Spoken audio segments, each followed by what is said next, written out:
নতুন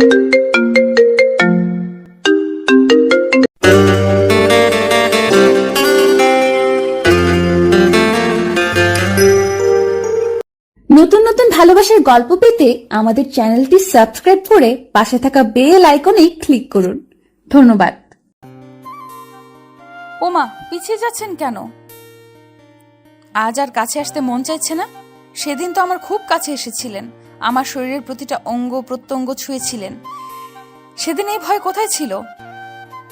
শুনুন, এসব ফালতু কথা বলা বন্ধ করুন। আমি জানি আমি একজন ধর্ষক। আমি আপনাকে ধর্ষণ করেছি। এটা এক্ষুনি গিয়ে আপনি আপনার পরিবারকে জানিয়ে দিন। তারপর পুলিশ ডেকে এনে আমাকে গ্রেফতার করিয়ে দিন। পাত্রী দেখতে এসে রীতিমতো ভূত দেখার মতো চমকে গেল অরিক সোভান। অক্ষিপটে ভেসে উঠল তার কিছুদিনের আগের সেই মুহূর্তগুলো। তবে সে কিন্তু একা চমকালো না, তার পাশে বসে থাকা তার বন্ধু নীরবও সমানতালে চমকেছে। নীরব খুব মনোযোগ সহিত তার সামনে বসে থাকা রমণীর আপাত মস্তক পরখ করে নিশ্চিন্ত হলো এই সেই মেয়ে। ঘাম ছুটে গেল তার, হাত দিয়ে কপাল মুছে বন্ধুর কানের কাছে মুখ নিয়ে ফিসফিসিয়ে বলল, দোস্ত, এটা সেই মেয়েটা না যাকে কয়দিন আগে তুই... বাকি কথা বলার আগেই অরিক নীরবের হাতে চাপড়ে ধরল। চোখ গরম করে তাকিয়ে চুপ থাকতে বলল তাকে। দমে গেল নীরব, কিন্তু মনের ভয় কমেনি তার। মেয়েটার এই নীরব চাহনি যেন তাদের ভয়কে আরো বাড়িয়ে তুলছে। বাড়ির বড়রা কথা বলবে, তাই সেই ফাঁকে অরিক আর রাইমাকেও আলাদা রুমে দেয়া হলো একটু কথা বলার জন্য। রাইমার কাজিনসরা তাদের রুমে রেখে বেরিয়ে গেল। অরিকের চোখ মুখ শুকনো দেখেই বোঝা যাচ্ছে সে ভীষণ ভীত। চোখ তুলে মেয়েটির দিকে তাকাচ্ছে না পর্যন্ত। রাইমাও চুপচাপ দাঁড়িয়ে রইল অনেকক্ষণ। গভীর মনোযোগে পর্যবেক্ষণ করলো সে অরিককে। তারপর সে অরিকের দিকে দু কদম এগিয়ে গিয়ে বলল, আমাকে চিনতে পারছেন? অরিক এবার তাকালো। সেই চাহনিতে ভয় ছাড়া যেন আর কিছুই দেখতে পারছে না রাইমা। রাইমা হাসলো খুব, বলল, এ কি, আপনাকে এত ভীত দেখাচ্ছে কেন? ভয় পাবেন না, আমি কাউকে কিচ্ছু বলবো না। অরিকের কপালে বিস্ময়ের ভাঁজ পড়ল। ক্ষিপ্ত কণ্ঠে বলল, আমাকে চিনতে পেরেও কাউকে কিছু বলবেন না কেন? চাইলে আপনি এখনই আমাকে পুলিশে দিতে পারেন। আমি যা অন্যায় করেছি তার জন্য তো আমার কঠিন শাস্তি হবে। তাহলে আপনি আমাকে বাঁচিয়ে দিতে চাইছেন কেন? কি উদ্দেশ্য আপনার? রাইমা আরেক দফা হাসলো। সুন্দরী মেয়েদের হাসি সুন্দর হলেও এই মুহূর্তে রাইমার হাসিটাকে ঠিক সুন্দর উপাধিটা দেওয়া যাচ্ছে না, কারণ তার এই হাসিতে সৌন্দর্য নেই, আছে বুক ভরা যন্ত্রণা আর হাহাকার। রাইমা হাসি থামালো, আরো কিছুটা এগিয়ে গেল অরিকের দিকে। রাইমার হঠাৎ এত কাছে আসে অরিক কিছুটা ঘাবড়ে গেল। এক কদম পিছিয়ে যেতেই রাইমা বিদ্রুপের সুরে বলল, ওমা, পিছিয়ে যাচ্ছেন কেন? আজ আর কাছে আসতে মন চাইছে না? সেদিন তো আমার খুব কাছে এসেছিলেন, আমার শরীরের প্রতিটা অঙ্গ প্রত্যঙ্গ ছুঁয়েছিলেন। সেদিন এই ভয় কোথায় ছিল? নিজের সমস্ত বাসনা মিটিয়ে আমায় রাস্তায় ফেলে রেখে তো দিব্যি বন্ধুকে নিয়ে চলে এসেছিলেন। তবে আজ কেন এত ইতস্তত বোধ করছেন? এই যে আমি আপনার কত কাছে। ছোন আমায়, কি হলো, পিছিয়ে যাচ্ছেন কেন? অনেক রেগে যায় তার কথাই। এখানে আসার আগে যদি একবার মেয়ের ছবিটা দেখে আসতো তাহলে আর তাকে এই সিচুয়েশনে পড়তে হতো না। নিজের দোষেই তার আজ এই হাল। রাগে ফোঁস করতে করতে সে বলল, শুনুন, এসব ফালতু কথা বলা বন্ধ করুন। আমি জানি আমি একজন ধর্ষক। আমি আপনাকে ধর্ষণ করেছি। এটা এক্ষুনি গিয়ে আপনি আপনার পরিবারকে জানিয়ে দিন। তারপর পুলিশ ডেকে এনে আমাকে গ্রেফতার করিয়ে দিন। আর এত নাটক করবেন না, অনেক করেছেন। রাইমা এদিক ওদিক তাকিয়ে জোরে একটা নিঃশ্বাস নিল। কথাগুলো দুর্মর গতিতে মস্তিষ্কে আলোড়ন তৈরি করছে তার। সে তাই শক্ত গলায় বলল, না, আপনাকে আমি পুলিশে দেব না। না, আমি এই ব্যাপারটা কাউকে জানাবো। আমার পরিবারের আপনাকে খুব পছন্দ হয়েছে, আর আমার মনে হয় আপনার পরিবারেরও আমাকে খুব পছন্দ। আপনার মার কথা শুনে তো তাই মনে হলো। এখন যখন দুই পরিবারের সব কিছু পছন্দ, তবে আর আমি বেঁকে বসবো না, আপনাকেই বিয়ে করব আমি। অরিক হতভম্ব হয়ে পড়ল। বিস্মিত হয়ে তাকিয়ে রইল মেয়েটার দিকে। অদ্ভুত, একটা মেয়ে কি করে তার ধর্ষককে বিয়ে করতে রাজি হয়, তাও আবার এত সহজে? অরিকের সন্দেহ হয়, মন বলছে তার মেয়েটার মাথায় অন্য কিছু চলছে। নিশ্চয়ই আগে থেকে কিছু প্ল্যান করে রেখেছে সে। না না, এই মেয়েকে কোনো মতেই বিয়ে করা যাবে না। অরিক সিদ্ধান্ত নিয়ে নেয়, সাফ গলায় জানিয়ে দেয় সে তাকে কোনোভাবেই বিয়ে করবে না। রাইমা তাচ্ছিল্যের হাসি দিয়ে জবাবে বলল, বিয়ে তো আপনাকে করতেই হবে অরিক সোভান, আর আমাকেই করতে হবে। মগের মূল লোক নাকি? বলেছি তো আমি আপনাকে বিয়ে করব না। এখন আপনি যদি সবাইকে সবটা বলে দিতে চান তো বলে দিতে পারেন, আমার কিছু যায় আসে না। কথাটা উচ্চস্বরে বলে দু পকেটে হাত দিয়ে অন্যদিকে মুখ করে দাঁড়ালো সে। রাইমা বাঁকা হাসলো। আপনি যতটা সহজ ভাবছেন সবকিছু কিন্তু অতটাও সহজ না মিস্টার অরিক সোভান। কি বলুন তো, আমার না খুব শখ ছিল আমার একটা সংসার হবে, ছোট্ট ভালোবাসার একটা সংসার। সেখানে আমি আর আমার স্বামী অনেক সুখে থাকবো। তারপর একদিন সেই ছোট্ট সংসারকে পূর্ণ করে দেওয়ার জন্য আমাদের একটা ছোট্ট পরী আসবে, যে তার জাদু দিয়ে আমাদের সুখকে আরো বাড়িয়ে দেবে। হুম, কিন্তু কিন্তু আপনি কিছু হতে দিলেন না, সব কিছু নষ্ট করে দিলেন। আমাকে ধর্ষিতা বানালেন, চরিত্রে কালি মাখালেন, আমার সতীত্ব হরণ করলেন, আমাকে জীবন্ত লাশ বানিয়ে ছাড়লেন। এখন এখন আপনিই বলুন, আমাকে কে বিয়ে করবে? কেউ কি যেচে পড়ে কোনো ধর্ষিতাকে বিয়ে করে? করে না তো। তাই এখন আপনাকেই আমার বিয়ে করতে হবে। আপনি চান কিংবা না চান, আমি আপনার বউ হব। কথাগুলো শেষ করেই চটজলদি চোখ মুছে নিল রাইমা। হঠাৎ করেই খুব কান্না পাচ্ছে তার। সেই ভয়ঙ্কর মুহূর্তগুলো বারবার চোখের সামনে ভেসে উঠছে। নিজের দেয়া সেই বীভৎস চিৎকারগুলো যেন নিজের কানেই বাজছে। পারছে না সে, না পারছে মরতে, না পারছে বেঁচে থাকতে।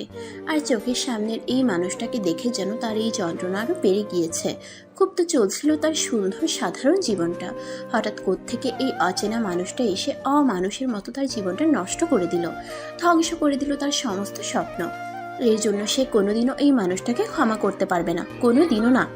মা, আমি ওই মেয়েকে বিয়ে করব না। কাপড় ভাঁজ করছিলেন লিমা সোভান। ছেলের তিক্ত কণ্ঠ শুনে ঘাড় ফিরিয়ে তার দিকে তাকালেন। বিরক্তিতে ভ্রু কুচকে বললেন, কেন, কি সমস্যা? অরিক নাকমুখ ফুলিয়ে কঠোর গলায় বলল। আমার ওকে পছন্দ হয়নি তাই। ছেলের কথায় বিরক্তির মাত্রাটা যেন আরো বাড়ল। তিনি বললেন, পছন্দ না হওয়ার কি কারণ? মেয়েরূপে গুণে সব দিক থেকে একদম পারফেক্ট।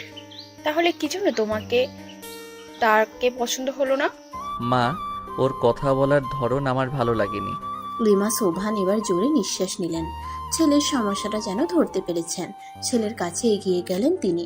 বুকের উপর দুহাত ভাঁজ করে গম্ভীর সুরে বললেন, এখন আর এসব কথা বলে কোনো লাভ নেই অরিক। কাল আমাদের পাকা কথা বলা হয়ে গিয়েছে, পরের সপ্তাহে তোমাদের বিয়ে। অযথা ফ্যাসেল বাঁধিও না। আমি জানি তুমি ইচ্ছে করে বিয়েটা ভাঙতে চাইছো, আর ওই মেয়েকে পছন্দ না হওয়ার কোনো কারণে আমি দেখছি না। তোমার বাবার আর আমার ওকে যথেষ্ট পছন্দ হয়েছে। সেই ক্ষেত্রে তোমার পছন্দ না হলেও চলবে। তোমার পছন্দের মেয়েগুলোকে আমার দেখা আছে। ওই ধরনের মেয়েকে আমি কখনো আমার বাড়ির বউ বানাবো না। তাই এখন এসব বাদ দিয়ে বিয়ের প্রিপারেশন নাও, যাও। অরিকের চোখ মুখ কালো হয়ে যায়।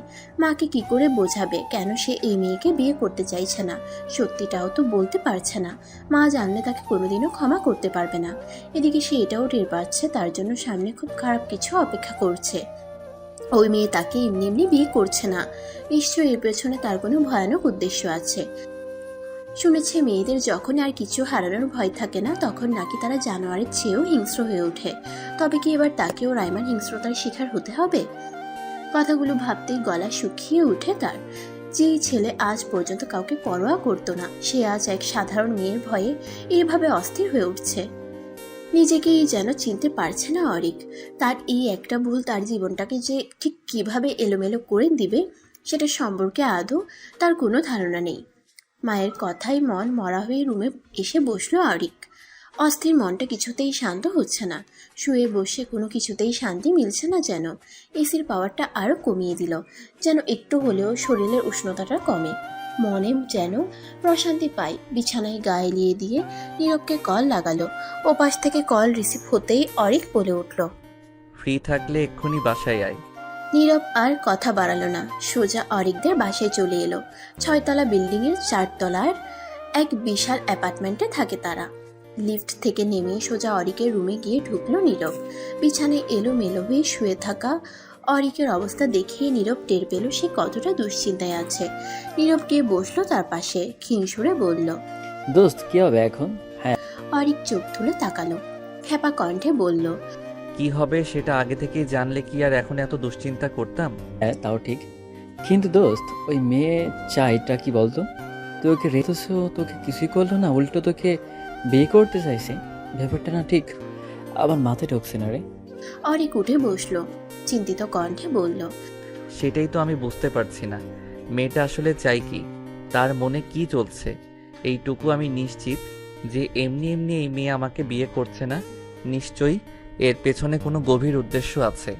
নীরব ভয়ার্ত দৃষ্টিতে অরিকের দিকে তাকায়, বলে, তোর জন্য আমিও ফেসে গেছি।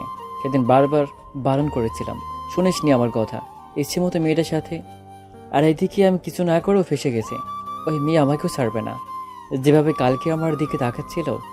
অরিক দীর্ঘশ্বাস ফেলে, বলে, সেদিন অনেক বেশি নেশা করে ফেলেছিলাম।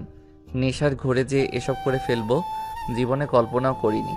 আর ওই মেয়ে অত রাতে ওই রাস্তায় কি করছিল, আর সবচেয়ে বড় কথা হলো আমি তখন নেশার ঘোরে ছিলাম, তাই ওকে একটু টিস করে ফেলি। তাই বলে কি ও আমাকে চড় মারবে? এই একটা চড়েই তো আমার মাথা গরম হয়ে যায়, তাই রাগ সামলাতে না পেরে এত কিছু করে ফেলি। এখন বুঝতে পারছি কি করেছি, কিন্তু এখন আর কিছু করারও নেই। না জানি আমার কপালে কি আছে। চোখ বুঝে ঘন ঘন নিঃশ্বাস ফেলতে থাকে অরিক। নীরব ভীত সন্ত্রস্ত মন নিয়ে বসে বসে ভাবতে থাকে কি করা যায়। ভাবতে ভাবতেই সে হঠাৎ বলে ওঠে, দোস্ত, এক কাজ কর, তুই এই মেয়েটার কাছে ক্ষমা চেয়ে নে। দরকার পড়লে পা ধরে ক্ষমা চা। আমার মনে হয় মেয়েটা তোকে ক্ষমা করে দিবে। অরিক হতাশ কণ্ঠে বলে, একটা মেয়ের সব থেকে মূল্যবান সম্পত্তি হলো তার সতীত্ব। সেই সতীত্বটাকেই আমি নষ্ট করে দিয়েছি। তোর কি মনে হয় মেয়েটা আমাকে এত সহজে ক্ষমা করে দিবে? নীরব চুপ হয়ে যায়, না দিবে না। সে যদি মেয়ে হতো তবে সেও দিত না, কিন্তু ওই যে পুরুষ মানুষ রাগের বশে মারাত্মক ভুল করে ফেলেছে, সেই ভুলের প্রায়শ্চিত্ত তো এবার তাদের করতেই হবে। অনেকক্ষণ বসে দুই বন্ধু কথা বলল, তারপর একসময় নীরব চলে গেল তার বাসার দিকে। কেউই কোনো উপায় আওড়াতে পারল না। ভাবতে ভাবতে ক্লান্ত হয়ে এক পর্যায়ে তারা আশাই ছেড়ে দিল, ভেবে নিল ভাগ্যে যা আছে তাই হবে। নীরব যেতেই অরিক গোসলের জন্য উঠল। টাওয়ালটা গলায় ঝুলিয়ে ওয়াশরুমের দিকে পা বাড়াতেই হঠাৎ সে তার ফোনে পরপর অনেকগুলো নোটিফিকেশনের শব্দ পেল। সে এগিয়ে গিয়ে বিছানা থেকে ফোনটা হাতে নিয়ে দেখলো কিসের এত নোটিফিকেশন।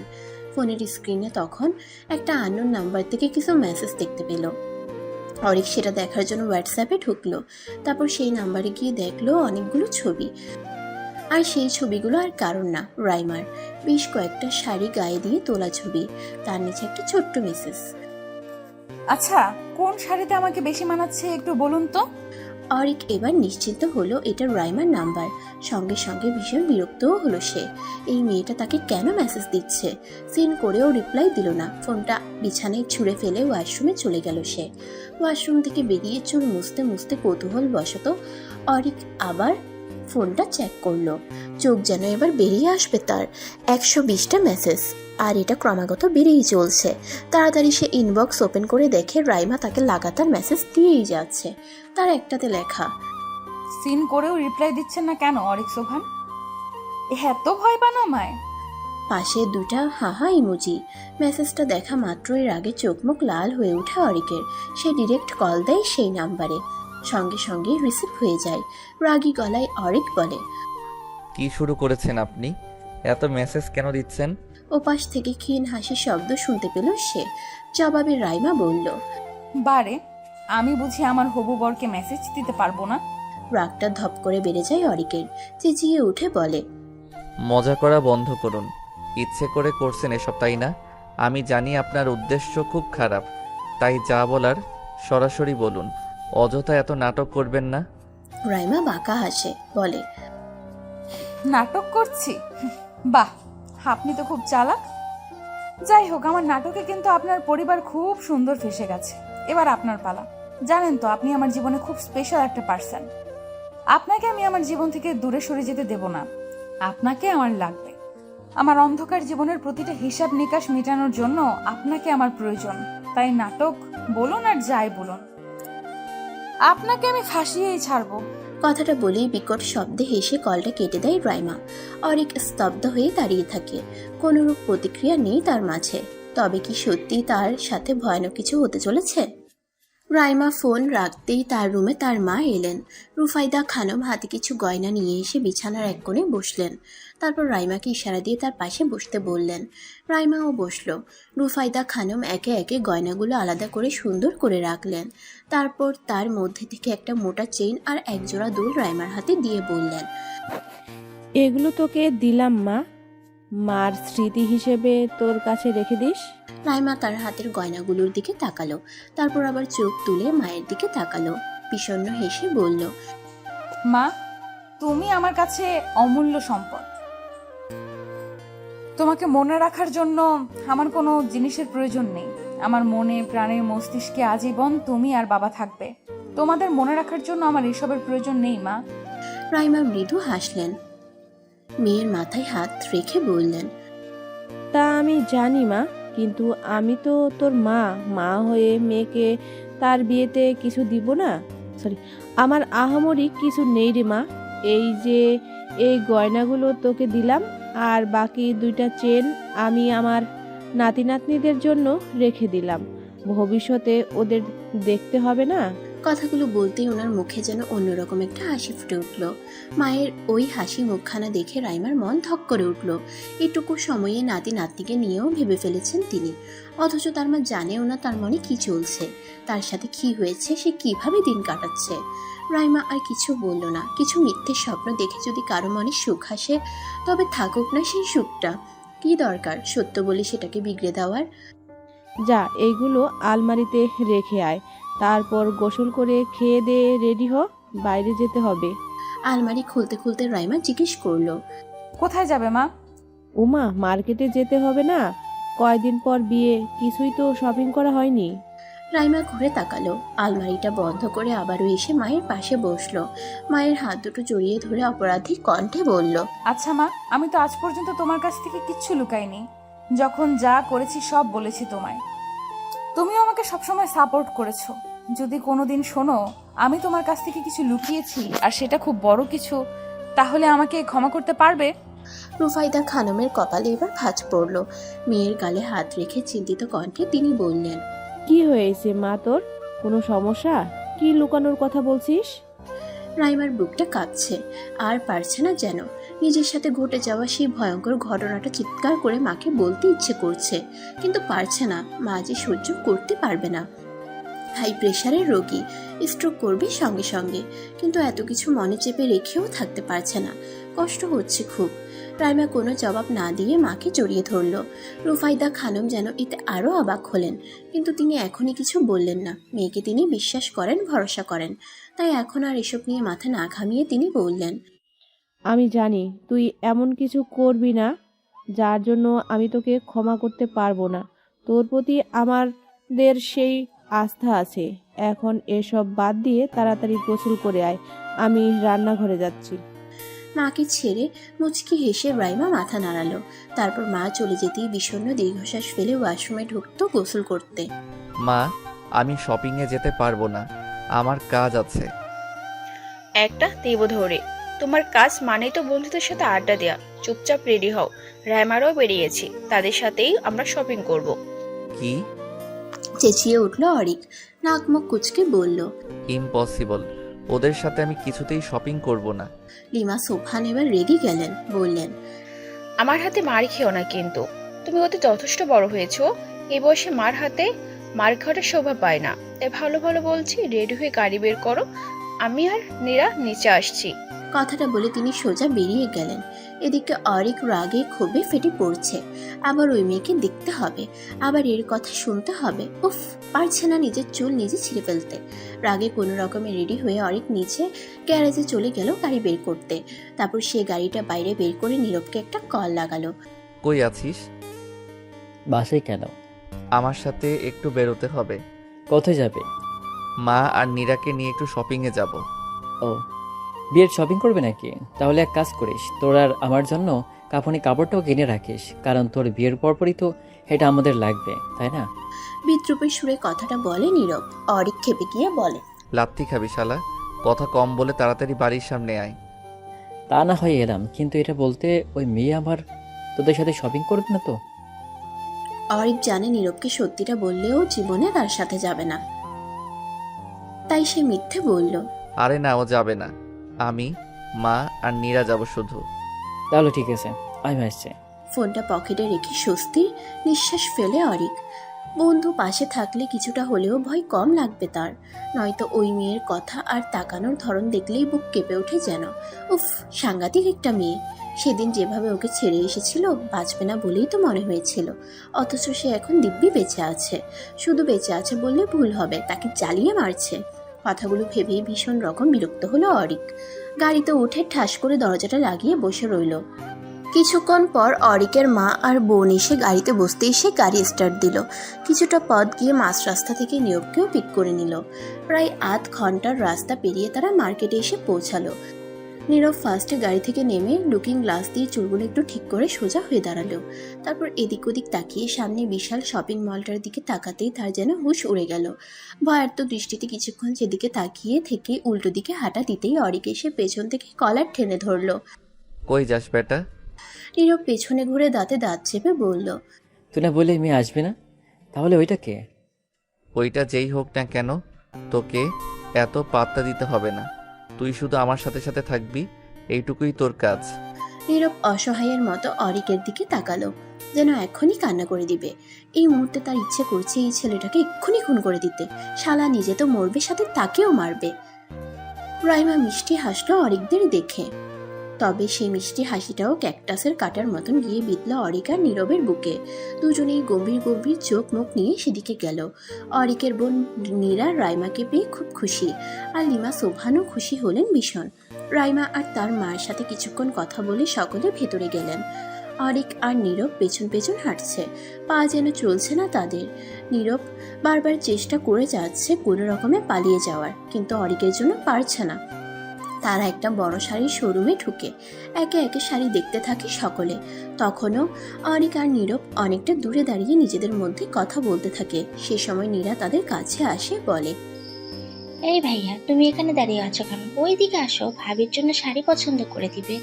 অরিক গলা গলায় জবাব দিল, আমি কেন পছন্দ করব? যার জন্য শাড়ি কিনবে সে তো নিজে এসেছে, তাকে কি জিজ্ঞেস কর। আমাকে এসবের মধ্যে একদম টানবি না। নীরা বিরক্ত কণ্ঠে বলল, উফ ভাইয়া, তুমি এমন কেন বলো তো? একটু তো রোমান্টিক হতে পারো। নিজের হবু বউকে একটু শাড়ি বেচে দিলে কি হয়? এই নীরব ভাইয়া, আপনি বলেন না কিছু? নীরব বোকা বোকা হেসে নীরার কথার সাথে তাল মিলিয়ে বলল, হ্যাঁ হ্যাঁ, আমিও তো সেটাই বলছিলাম। এই দোস্ত, যা তো ভাবিকে একটু হেল্প কর। অরিক দাঁত কিরমিরিয়ে নীরবের দিকে তাকালো, যেন এক্ষুনি তাকে আস্ত চিবিয়ে ফেলবে। নীরব ভয়ে ছোট্ট ঢোক গিলে অন্যদিকে ঘুরে দাঁড়ায়। নীরা অরিকের হাত টেনে বলে, চল না ভাইয়া। সেই সময় আবার অরিকের মাও তাকে ডেকে ওঠে। এবার আর ছাড়া পাবে না সে। মা যখন ডাকছে তখন যেতেই হবে, নয়তো সকলের সামনে এসেই ছাড়ি দেওয়া শুরু করবে। অরিক বিরক্ত ভঙ্গিতে এগিয়ে গেল সেদিকে। নীরা তাকে নিয়ে দাঁড় করালো রাইমার পাশে। এতে যেন তার আরো গা চলে উঠল। দু হাত পকেটে পুরে শক্ত হয়ে দাঁড়িয়ে রইল।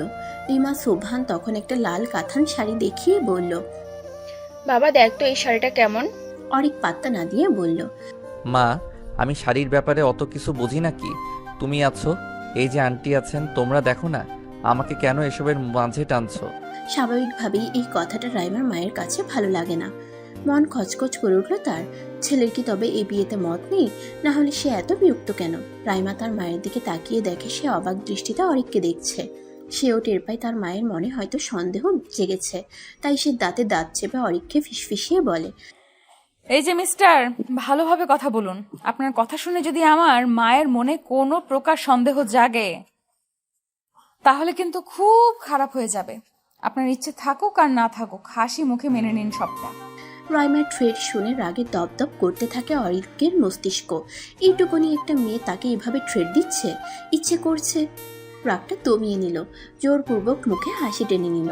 অস্বস্তিতে মাথা চুলকিয়ে আমতা আমতা করে বলল, না মানে আম্মু, এই শাড়িটা অত একটা ভালো লাগছে না। তুমি ওই ডার্ক রেড কালারটা দেখো। তার কথা মতো দোকানদার সেই শাড়িটা নামিয়ে দিল। অরিক সেটা খেটে খেটে দেখে বলল, বাহ, এটা বেশ সুন্দর, রাইমাকে সুন্দর মানাবে। অরিকের কথা শুনে দুই মাই মুচকি মুচকি হাসলো। নীরাও লাফিয়ে উঠে বলল, এই না হলে আমার ভাই কত সুন্দর বুঝে গেল বউকে কোনটাতে বেশি মানাবে। অরিক মেকি হেসে শাড়িটা রেখে দিল। রাইমা তখন শাড়িটা হাতে নিয়ে বলল, কিন্তু আমার এটা পছন্দ হয়নি। আমি আন্টির পছন্দ করা ওই রেড কাতানটাই নিব। এবার অনেক বেশি বিরক্ত হলো অরিক। যদি নিজের পছন্দেই নিতে হয় তাহলে ঢং করে আর তাকে পছন্দ করতে বলা হলো কেন? সে তখন তাচ্ছিল্যের সুরে বলল। সমস্যা নেই, আমার যেটা পছন্দ আপনি সেটাই নিন। তারপর অরিক আর কোনো কথা বলল না, জোরে একটা নিঃশ্বাস ফেলে চুপচাপ দাঁড়িয়ে রইল কেবল। অনেক কিছু কেনাকাটা করলো, কিন্তু কথা হলো এর মাঝেই নীরব ভেগে গিয়েছে। এই নিয়ে চরম ক্ষেপে আছে অরিক। ছেলেটাকে একবার হাতে পেলে আর আস্ত রাখবে না। একে তো এই নিয়ে রাগ, তার উপর শপিং করতে এসে ঘুরতে ঘুরতে তার অবস্থা খারাপ। রাইমার জন্য রাগ দেখিয়ে কিছু বলতেও পারছে না। মেয়েটা চোখের ইশারা দিতেই যেন অদ্ভুতভাবে সে চুপ হয়ে যায়। নিজেই নিজেকে থাপড়াতে মন চাচ্ছে তার। একটা ছেলে হয়ে সে এইভাবে একটা মেয়েকে ভয় পাচ্ছে, ভাবতেই রাগে কেঁপে উঠছে সে। সব শেষে বেরিয়ে আসার সময় রাইমা আর অরিককে একটু আলাদা সময় দেয়া হলো কথা বলার জন্য। সেখানেও অরিক চোয়াল শক্ত করে দাঁড়িয়ে রইল কেবল। রাইমা হাসলো, যেন বিদ্রুপ ছড়িয়ে পড়ছে সেই হাসিতে। বলল, আহারে, আমার হবু বরটার চোখ মুখ কেমন শুকিয়ে গেছে। ঠিকমতো খাওয়া দাওয়া করে না বুঝি? অরিক নাক পাল্লা ফুলিয়ে রাগ দমানোর চেষ্টা করছে। রাইমা বুঝলো ব্যাপারটা, সে আবারও হাসলো। এক কদম এগিয়ে এসে বলল, অতিরিক্ত রাগ মানুষকে ধ্বংস করে দেয়, জানেন তো? আর দেখবেন আপনার এই অতিরিক্ত রাগ আপনারও ধ্বংস বয়ে আনবে। অরিক তাও কিছু বলল না, কেবল দাঁত দিয়ে নিচের ঠোঁটটা কামড়ে ধরল। রাইমা কিছুক্ষণ তার দিকে তাকিয়ে থেকে সেখান থেকে চলে গেল। রাইমা চলে যেতেই অরিক তার সামনে থাকা দেয়ালটাই সজোরে খুশি মারল। দাঁতে দাঁত চেপে ক্ষুব্ধ কণ্ঠে বলল, না, এবার এই মেয়ের একটা ব্যবস্থা করতেই হবে। বাসায় ফিরে ক্লান্ত হয়ে বিছানায় শুয়ে পড়ল অরিক। মন মেজাজ একেবারে তুঙ্গে উঠে আসে তার। অনেকক্ষণ সে চোখ বুজে শুয়ে রইল। হঠাৎ তার ফোনটা বেজে উঠল। ফোনটা হাতে নিয়ে সে দেখল নীরব কল দিচ্ছে। রাগে যেন ঘি পড়ল এবার। কলটা রিসিভ করে অকথ্য ভাষায় গালাগাল করতে লাগলো তাকে। বেচারা ভয়ে চুপচাপ সব হজম করে নিল। এক পর্যায়ে অরিকও হয়রান হয়ে দম ফেলল। তখন নীরব ভয়ে ভয়ে বলল, দোস্ত, আসলে খুব জরুরি একটা কাজ পড়ে গিয়েছিল, তো তাই চলে আসতে হয়েছে, না হলে আমি জীবনও আসতাম না। চুপ কর শালা, আমাকে এসব ফালতু কথা বলে বোঝাতে আসবি না। অরিকের ধমক শুনে নীরব আবারও চুপসে গেল। তবে নিজের মনে কিছুটা সাহস সঞ্চয় করে বলল, দোস্ত, আমার মাঝে আরেকটা আইডিয়া এসেছে। তোর বালের আইডিয়া তোর কাছেই রাখ। আরে না, একবার শুনে দেখ না। ইচ্ছে না থাকা সত্ত্বেও অরিক বলল, কি আইডিয়া? শোন, তুই একবার রাইমার সাথে আলাদাভাবে কথা বলে দেখ। তুই ওর কাছে ক্ষমা চা, একেবারে আকতি মিনতি করে ক্ষমা চাইবি। তুই ওকে বুঝিয়ে বলবি যে তোর যা হয়েছে ভুল হয়েছে। বলবি যে তুই ওকে বিয়ে করতে চাস, অন্য সবার মধ্যে একটা স্বাভাবিক স্বামী স্ত্রীর সম্পর্ক করতে চাস। এভাবে ইনিয়ে বিনিয়ে এটা ওটা বলে তুই ওকে বোঝানোর চেষ্টা করবি। তারপর দেখো কি বলে। তোর মনে হয় ওই মেয়ের কাছে ক্ষমা চাইলেই ও আমাকে ক্ষমা করে দিবে? আরে তুই চেয়েও দেখ না, মেয়েদের মন গলতে 2 মিনিটও লাগে না। তুই শুধু একটু ইমোশনালি কথা বলিস, তাহলেই হবে। অরিক জিভ দিয়ে ঠোঁট ভিজিয়ে অনিশ্চিত গলায় বলল, আচ্ছা ঠিক আছে, ওর সাথে কথা বলে দেখি তাহলে। তবে তাতেও যদি না হয় তবে আমি এর অন্য ব্যবস্থা নিব। এইভাবে আর একে আমি সহ্য করতে পারবো না। 2 দিন পেরিয়ে গেল। পরদিন এক বিকেলে অরিক গেল কাছেরই একটা কফি শপে। রাইমাকেও সে সেখানে আসতে বলেছে। অরিক আগেই পৌঁছে গেছিল, তাই সে কফি শপের এক কোণে সে গিয়ে বসলো। হাতে ফোনটা নিয়ে দেখলো 4:25 বাজে। সে অপেক্ষা করতে থাকে। প্রায় 15 মিনিট পর সেখানে রাইমার আগমন ঘটে। অরিকের অগোছালো দৃষ্টি হঠাৎ রাইমার উপর পড়তেই সে যেন কিছুক্ষণের জন্য আটকে গেল। খেয়াল করে দেখলো মেয়েটা ভীষণ সুন্দর, আর তার সব থেকে সুন্দর জিনিসটা হলো তার চুল। একেবারে কোমর ছুঁয়েছে, বিনুনি বাঁধা চুলে যেন স্নিগ্ধ লাগছে তাকে। রাইমা এসে চেয়ার টেনে বসতেই অরিক চোখ নামিয়ে ফেলল। নিজের আগের মুডে ফিরে গেল সে। গম্ভীর গম্ভীর চোখমুখ করে রাইমার দিকে তাকালো।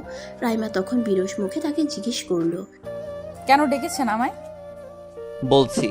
এটুকু বলে অরিক প্রথমে একজন ওয়েটারকে ডেকে 2টা কফি অর্ডার দিয়ে নিল। ওয়েটার অর্ডার নিয়ে চলে যাওয়ার পর অরিক 2 হাত টেবিলের উপর রেখে সোজা হয়ে বসলো। চোখ বুঝে একটা তপ্ত নিঃশ্বাস ছাড়লো। তারপর মিহি কণ্ঠে বলল, আমি সরি রাইমা, আমি জানি আমি খুব ভুল করেছি, জঘন্য ভুল করেছি। এই ভুলের কোনো ক্ষমা হয় না। তাও আমি ক্ষমা চাইছি, মন থেকে চাইছি। প্লিজ রাইমা, প্লিজ আমাকে ক্ষমা করে দিন। আমি আর এত প্রেশার নিতে পারছি না। হ্যাঁ, আমি আপনাকে বিয়ে করব, আর 5টা মানুষের মতো আমরাও ছোট্ট একটা সংসার গড়ে তুলব। আমি আপনাকে প্রমিস করছি, নিজের সবটুকু দিয়ে আমি চেষ্টা করব আপনার সব কষ্ট দূর করে দেওয়ার জন্য। আপনি প্লিজ আমাকে একটা সুযোগ দিন, প্লিজ। অরিক থামলো, চোখ মুখ ফ্যাকাশে হয়ে আছে তার। রাইমা অনেকক্ষণ তাকিয়ে রইল অরিকের দিকে, তার মধ্যে কোনো হেলদোল নেই। অরিক থমথমে কণ্ঠে জিজ্ঞেস করলো, কি হলো রাইমা, কিছু বলছেন না কেন? রাইমা জিভ দিয়ে ঠোঁট ভেজালো, একটু নড়ে চড়ে বসে অতঃপর বলল, আচ্ছা, আপনার তো বোন আছে, বোনকে নিশ্চয়ই খুব ভালোবাসেন। যদি আজকে আপনার বোনের সাথে এমন কিছু হয়, যদি তার চরিত্রেও কেউ এইভাবে কালি মেখে দেয়, তবে আপনি কি করবেন? পারবেন সেই লোকটাকে ক্ষমা করে দিতে? নিজের মনকে একবার প্রশ্ন করে দেখুন তো, সে কি বলে। যদি আপনার মন বলে হ্যাঁ, আপনি ওই ব্যক্তিকে ক্ষমা করে দিতে পারবেন, তবে ঠিক আছে, আমিও আপনাকে ক্ষমা করে দেব। এবার আপনিই বলুন, কি বলছে আপনার মন? পারবেন ক্ষমা করতে? অরিক তার কথার পিঠে আর কোনো কথা খুঁজে পেল না। সে থম মেরে নিচের দিকে তাকিয়ে বসে রইল। রাইমা তখন তাচ্ছিল্যের হাসি দিয়ে বলল, পারবেন না তাই তো? কারণ ও তো আপনার বোন, আপনার পৃথিবী। নিজের বোনের বেলায় যেটা ভাবতে পারেন, সেটা অন্যের বোনের বেলায় কেন ভাবতে পারেন না বলুন তো? আমার হয়তো ভাই নেই, তবে আমার তো মা বাবা আছে। ওদের কাছে আমি অক্সিজেন, ওদের বেঁচে থাকার একমাত্র অবলম্বন। জানেন, আমার মা বাবা এখনো কিছুই জানেন না। জানলে বাঁচবে না, মরে যাবে। আপনি একবার ভাবুন তো, আপনি কি করেছেন? শুধু একটা না, তিনটা প্রাণকে আপনি মেরে ফেলেছেন। একটা সুন্দর জীবন, সুন্দর পরিবারকে নষ্ট করে দিয়েছেন। জানেন আমি কিভাবে বেঁচে আছি? নিজের এই শরীরটা দেখলে কতটা ঘৃণা লাগে জানেন? ইচ্ছে করে নিজেকে শেষ করে দিই, কিন্তু পারি না। মা বাবার জন্য পারি না। আপনি এই কষ্ট কোনোদিনও বুঝবেন না, কারণ আপনি তো কোনো মানুষ না, কেবল যৌন ক্ষুধায় ক্ষুধার্ত এক প্রাণী। মন, মস্তিষ্ক, বিবেক কোনোটাই আপনার নেই। এইটুকু বলে রাইমা থামলো। জোরে দম ফেলে আবারও সে বলল, ক্ষমা করবেন আমাকে। আপনার মতো একটা মানুষকে আমি কখনো ক্ষমা করতে পারবো না। কথাটা শেষ করেই রাইমা উঠে দাঁড়ায়, তারপর হন হন করে বেরিয়ে যায় সেখান থেকে। অরিক স্তব্ধ হয়ে বসে থাকে। শেষের কথাগুলো খুব লেগেছে তার। এখন মনে চাচ্ছে ক্ষমা চাওয়ারই উচিত হয়নি। নীরবের আইডিয়া শুনতে গিয়ে আবারও একবার অপমানিত হলে সে রাগে দুহাত মুষ্টিবদ্ধ করে নিল। কপালের রগ ফুলে উঠল তখন। এভাবে অপমান আজ পর্যন্ত কেউ করেনি তাকে। মেয়েটা ইচ্ছে করেই এমন করেছে, চাইলেই তাকে ক্ষমা করে দিতে পারত, কিন্তু তা না করে সে ব্যাপারটাকে আরো জটিল করছে। সে ইচ্ছে করেই ঝামেলা পাকাতে চাইছে। তবে এবার অরিকও আর চুপ থাকবে না। সেও এবার দেখবে এই মেয়ে আর কি কি করতে পারে। বিয়ের দিন ঘনিয়ে এলো। দুই বাড়িতেই বিয়ের প্রস্তুতি চলে জড়সড়ভাবে। কিন্তু যাদের বিয়ে তাদের মাঝেই কোনোরূপ প্রতিক্রিয়া নেই। কোনো রকমে যেন দিন পার করছে কেবল। মনের মধ্যে দুজনেরই চলছে মারাত্মক বিদ্বেষ। দুজনেই কেবল সময়ের অপেক্ষায় অপেক্ষাকৃত। যত সময় গড়াবে সুন্দর মুহূর্তগুলো তত তাড়াতাড়ি কেটে যাবে। তারপর আসবে সেই কুৎসিত মুহূর্তগুলো, যেই মুহূর্তগুলো কখনো কেউ ভুলতে পারবে না। মস্তিষ্কের স্মৃতির কোঠায় বিচ্ছিরি কিছু স্মৃতি হিসেবে সেগুলো জমা থাকবে আজীবন। হলুদ শেষে ছাদ থেকে নেমে এলো অরিক। রুমে এসে কাকে যেন একটা কল লাগালো। সেই কল রিসিভ হতেই সে উদ্বেগ নিয়ে বলল, যা যা বলেছি সব মনে আছে তো? কোনো গন্ডগোল যেন না হয়, নয়তো এক পয়সাও পাবি না। ওই পাশের মানুষটি অরিককে আশ্বাস দিয়ে বলল, কোনো চিন্তা করবেন না ভাই, সময় মতো সব কিছু হয়ে যাবে, আপনি নিশ্চিন্তে থাকুন। এবার যেন কিছুটা হলেও প্রশান্তি পাচ্ছে অরিক। ফোনটা বিছানায় রেখে সে আয়নার সামনে গিয়ে দাঁড়ালো। হলুদে ভূত সেজে আছে। তখন সে গালের হলুদটা আলতো হাতে মুছতে মুছতে বলল, বিয়ে করার খুব শখ তাই না? এবার বুঝবে তুমি ডিয়ার কার সাথে পাঙ্গা নিতে এসেছো। কথাটা বলেই বাঁকা হাসলো সে। তারপর একটা টাওয়াল নিয়ে ওয়াশরুমে চলে গেল ফ্রেশ হতে। ছিমছাম ভাবে হলুদের অনুষ্ঠানটা হয়ে গেল। দুই বাড়িতেই আহামরি কোনো আয়োজন নেই। বিয়েটা পারিবারিক ভাবেই হচ্ছে বিধায় বাইরে তেমন কাউকে আপাতত জানানো হয়নি। উদ্দেশ্য পরে বড় করে অনুষ্ঠান করা হবে। এখন কেবল আকত করা হবে আর কি। হলুদের শাড়িটা এখনো রাইমার গায়ে জড়ানো। গালে গলায় এক গাদা হলুদ লেগে আছে তার। চুলগুলো এলোমেলো হয়ে কোমর পর্যন্ত ছড়িয়ে আছে। শুষ্ক ঠোঁটছোড়া কাঁপছে খানিক। চোখ থেকে তার অনর্গল পানি পড়ে যাচ্ছে। কষ্ট হচ্ছে যে খুব। এইভাবে এইসব কিছু তারও মানতে কষ্ট হচ্ছে, কোনোভাবেই ভুলে থাকতে পারছে না। মা বাবার হাসি মুখটার দিকে তাকালে যেন আরও কষ্ট হয় তার। বুকটা কেঁপে ওঠে যখন মনে পড়ে এই হাসিটা আর বেশি দিন থাকবে না। রাইমা অনেকক্ষণ কাঁদে, দরজা আটকে নিশ্চুপে কেঁদে কেটে ভাসিয়ে দেয়। এবার তার মাথা ব্যথা করছে, আর পারছে না, চোখ মুখ ভয়ানক ফুলে গেছে। নিজেকে আয়নায় দেখে ঘাবড়ে যায়। মা দেখলে নির্ঘাত বুঝে যাবে সে যে কাঁদছে, তখন মাও কান্না জুড়ে দিবে। রাইমা তাই তাড়াহুড়ো করে ওয়াশরুম থেকে গোসল সেরে বের হলো। ভালোভাবে চোখ মুখ মুছে মুখে অনেকটা পাউডার মাখলো যেন লাল লাল ভাবটা অতটাও বোঝা না যায়। চোখগুলো ভালো মতো মুছে নিল, কিন্তু তাও মায়ের চোখ ফাঁকি দেয়া আর কি এত সহজ? রাইমা জোরে জোরে নিঃশ্বাস নিয়ে নিজেকে শান্ত করলো, মুখে মিথ্যে মিথ্যে একটা হাসির রেখা ফোটালো। তারপর দরজা খুলে বাইরে বের হলো সে। বাড়িতে অনেক বেশি মেহমান না এলেও মা আর বাবার বাড়ির মামা চাচারা এসেছে, আর তাদের সাথে এসেছে তাদের বিচ্ছুর দলগুলো। পুরো বাড়ি ঝমঝম করছে যেন তাদের কোলাহলে। সবার কত ব্যস্ততা। মা চাচিরা রান্নাঘরে ব্যস্ত, মামিরা সব নানান রকম পিঠা বানাচ্ছে, বাবা কাকারা বসেছে জটিল সব হিসাব নিকাশে। পিচ্চিগুলো ছুটাছুটি করছে পুরো বাড়ি জুড়ে। রাইমার প্রিয় কিছু কাজিনও আছে যারা এই মুহূর্তে মেহেদি পড়ায় ব্যস্ত। রাইমাকেও বলেছিল মেহেদি পড়তে হবে, সে তখন বারণ করে দিয়েছিল, বলেছিল পরে পড়বে। সবার মধ্যে কত কত উত্তেজনা, অথচ তার মনে কোনো অনুভূতি নেই, যেন আত্মাহীন এক জ্যান্ত শরীর কেবল চারিদিকে ঘুরে বেড়াচ্ছে।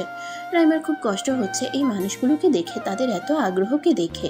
মনে হচ্ছে ইস, যদি আর 5টা মেয়ের মতো সেও তার বিয়েটাকে এনজয় করতে পারত। বাইরে মাগরিবের আজান হচ্ছে। দিনের আলো কেটে গিয়ে রাতের আধার তার জায়গা দখল করে নিচ্ছে। আর এই রাত পেরোলেই অরিকের বিয়ে। অরিকের বাড়িতেও কোনো আয়োজনের কমতি নেই। লিমা সোভান শৌখিন মানুষ, অনুষ্ঠানটা ছোটখাটো পরিসরের মধ্যে হলেও তিনি কোনো জিনিসের কমতি রাখেননি। কিছুক্ষণ আগেই মেয়ের বাড়িতে এক গাদা ডালা পাঠিয়েছেন, এখন আবার নীরাকে বসিয়ে দিয়েছেন অরিকের হাতে মেহেদি দিয়ে দেওয়ার জন্য। এই নিয়ে অরিক মারাত্মক কাণ্ড ঘটিয়ে ফেলেছে, সে কোনো মতেই মেহেদি দিবে না। অন্যদিকে তার মা তাকে দেওয়াবেই, একটু হলেও মেহেদি তার হাতে ছোঁয়াতেই হবে। মেহেদি ছাড়া হলুদ সম্পন্ন হয় না, এটাই ওনার দাবি। তাই হাজার ঝড় তুফান করে অরিক বাঁচতে পারল না। শেষ পর্যন্ত তাকে তার মার কাছে হার মানতেই হলো। নীরাকে কড়া গলায় সে বলে দিল কেবল একটুখানি মেহেদি দিতে, যদি বেশি হয়েছে তবে এই মেহেদি নাকি তার গালে মাখাবে সে। নীরাকে হুমকি ধুমকি দিয়ে সে চোয়াল শক্ত করে অন্যদিকে মুখ করে বসে রইল। বেশি সময় রাখলো না, 10 মিনিট পরে নীরা বলল, ভাইয়া শেষ। অরিক ঘুরে তাকাতেই মীরা মেহেদি নিয়ে সেখান থেকে কেটে পড়ল। অরিক তার বাম হাতটার দিকে মনোযোগ দিয়ে তাকালো। হাতের তালুতে রাইমা নামটা দেখতেই যেন তার গায়ে আগুন জ্বলে উঠল। চিৎকার দিয়ে উঠল সে, নীরার বাচ্চা, তোকে খালি পাই আমি? ফাজিল হয়েছিস তাই না? থাপড়িয়ে সোজা বানাবো, অসভ্য মেয়ে। রাগে ফোঁস করতে করতে অরিক গিয়ে তার হাত ধুয়ে ফেললো। সাবান দিয়ে ঘষে ঘষে সেই নামটা উঠাতে চাইলো, তাও পুরোপুরি উঠল না। হাতটা মুখের সামনে ধরে সে রাগী গলায় বলল, উফ, এই নামটাও দেখছি তার মালিকের মতো। আমার হাতে আঠার মতো লেগে গিয়েছে। শালা কপালটাই খারাপ। 1000টা ধর্ষণেও যেখানে এই দেশে মানুষের কোনো শাস্তি হচ্ছে না, সেখানে একটা ধর্ষণ করেই আমার রাতের ঘুম হারাম হয়ে গেছে। শালি একটা জিনিস আছে, একেবারে যেন দাবানল। কথাগুলো বলে বিরক্ত ভরা নিঃশ্বাস ফেলে সে নিজের রুমে চলে গেল। তারপর বারান্দায় দাঁড়িয়ে নীরবকে কল লাগালো। নীরব কল রিসিভ করতেই সে বলল, কালকে কখন আসবি? অরিকের রাগ হলেও সেও কিছু বলল না, তপ্ত কণ্ঠে বলল, ঠিক আছে, রাখছি। কল কেটে দিল সে। আকাশের দিকে তাকিয়ে আনমনে বলল, বিপদের সময় বন্ধুরাও স্বার্থপর হয়ে যায়। রাত অনেক গভীর হলো। চারদিকের হইচই নিভে গিয়ে এখন একদম নিস্তব্ধ। সারাদিনের ব্যস্ততা শেষে সবাই এখন তলিয়ে গেছে গভীর ঘুমে। ঘুম নেই কেবল 2 জোড়া চোখে। রাইমার ক্লান্ত চোখের দৃষ্টি তার দক্ষিণের জানালার পর্দাগুলোর দিকে।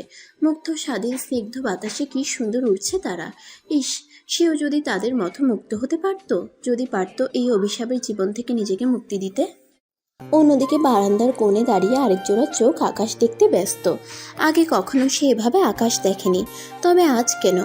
আজকের দিনটা কি অন্য দিনের চেয়ে একটু ভিন্ন? হয়তো তাই। কাল তো আবার তার বিয়ে, জানে হবে না, তাও আপাত দৃষ্টিতে বলা তো যায়। কাল তার বিয়ে, তারও একটা বউ হবে। বউ, এই শব্দটা মাথায় আসতেই তার রাইমার কথা মনে পড়ে গেল। রাইমার শুকনো মুখটা ভেসে উঠল তার চোখের সামনে। হঠাৎ করেই কেন যেন তার মনে হলো মেয়েটার সাথে সে খুব বেশি অন্যায় করে ফেলেছে। আজ যদি এমনটা না হতো, এটা যদি একটা স্বাভাবিক বিয়ে হতো, তবে সে হাসি মুখে রাইমাকে মেনে নিত। মেয়েটা মায়াবী, বড় বড় চোখগুলোতে অসম্ভব মায়া আছে তার। কিন্তু এখন সে মায়ার বদলে এই চোখ জোড়াতে দেখা যায় কেবল আক্রোশ, যেন উপচে পড়া আগুনের লাভা। কি ভয়ঙ্কর সেই চাহনি! চোখ বুঝে জোরে নিঃশ্বাস নেয় অরিক। না, দুর্বল হলে চলবে না। সে তার সিদ্ধান্তে অটল। আগে থেকেই সব প্ল্যানিং করা, এবার শুধু কালকের দিনের অপেক্ষা। বরযাত্রী কনের বাড়িতে পা রাখতেই শোনা গেল এক মারাত্মক ঘটনা। কনেকে নাকি পাওয়া যাচ্ছে না। মিনিটে সে খবর ছড়িয়ে পড়ল চারদিকে। বরের আর বরণ হলো না। অরিকের বাড়ির লোকজনও যেন আকাশ থেকে পড়ল। রাইমার বাবা দুশ্চিন্তা আর ভয়ে একেবারে ভেঙে পড়লেন। রাইমার চাচা মামারা কোনো রকমে মেহমানদের ভেতরে আনলেন। বাড়ির মধ্যে হইচই পড়ে গেছে। ভেতরের রুম থেকে রাইমার মায়ের কান্নার শব্দ শোনা যাচ্ছে। এদিকে বর পক্ষের মানুষজন সব হতভম্ব হয়ে বসে আছে, যেন এখনো তারা কিছু বুঝে উঠতে পারছে না। তবে এসব কিছুর মাঝেও যে খুব নিশ্চিন্ত সে হলো অরিক। তার মধ্যে কোনো ভাবান্তর নেই, যেন সে এই মুহূর্তটার জন্যই আগে থেকে অপেক্ষা করছিল। একটু আড়াল হয়ে অরিক কাউকে একটা কল লাগালো। কলটা রিসিভ হতেই সে বলল, মেয়েটাকে কোথায় রেখেছিস? ও পাশের ব্যক্তিটি তখন অবাক কণ্ঠে জবাব দিল, ভাই, আমরা তো এখনো ওই মেয়েকে কিডন্যাপ করতে পারিনি। বাড়ির পেছন দিকটায় আমরা আছি, সুযোগ বুঝে কাজটা হয়ে যাবে, আপনি কোনো চিন্তা করবেন না। টনক নড়ল অরিকের। তার লোকেরা যদি রাইমাকে কিডন্যাপ না করে থাকে, তাহলে ওই মেয়ে কোথায় গেল? অরিক চিন্তিত গলায় বলল, আচ্ছা, এক কাজ কর, তোরা আপাতত এখান থেকে চলে যা, প্রয়োজন পড়লে আবার ডাকবো তোদের। ঠিক আছে ভাই। কলটা কাটলো অরিক। এসব চিন্তার কালো মেঘ তার মনেও হানা দিল। সে বাড়ির ভেতরে গিয়ে খেয়াল করলো সবার চোখ মুখ থমথমে, যেন কেউই ব্যাপারটা মেনে নিতে পারছে না। অরিক শুকনো ঢোক গিলল। রাইমার বাবা স্তব্ধ হয়ে বসে রইলেন রুমের এক কোণে, যাকে এটা ওটা বলে ভরসা দিচ্ছে তার ছোট ভাইরা। অরিক গিয়ে সেখানে বসলো, মৃদু সুরে জিজ্ঞেস করলো, রাইমা ঠিক কখন থেকে নিখোঁজ হয়েছে আপনারা কিছু জানেন? সেখানে থাকা রাইমার ছোট মামা জবাবে বলল, প্রায় ঘন্টা দেড়েক আগে।